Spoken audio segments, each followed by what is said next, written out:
Ireo satroka vita amin'ny rafia no tena be mpividy sy ankafizin'ny mpiala sasatra.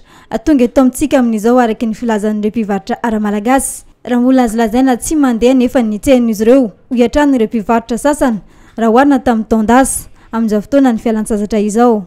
Zao na tamin'ity fialan-tsasatra tamin'ity taona ity salamy tamin'ny taona lasa.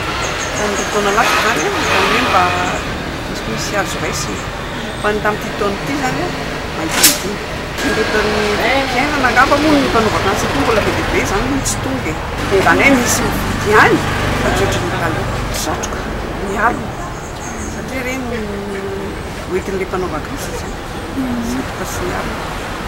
Vita bebe sy manomboka tamin'iny zany zao nefa mba misy tsikepikely tonga ry zareo. Ho an'ity mpivarotra iray ity indray, ny haingon-trano no azo no tena mandeha raha mbola tsy misy fiovany firy nefa ny tsena. Mangingina aloha zao fa maro ny olona fa mbola tsangana ny mbola ramasina akavana satria betsaka tsy mbola karamasina. Misy tsy indraindray tsy indraindray foana izy tonga hoe mividy. Fa misy fa tsy azo atao hoe tsy malaky fa mbola malaky kelikely ihany.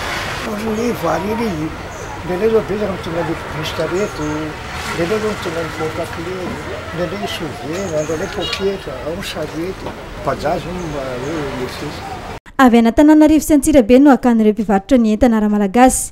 Avaratra tia Mahajanga izao araky ny fanampanazavana. Raha ireo mpiala sasatra avy any an-drenivohitra kosa no tena mpividy azy ireo amin'izao.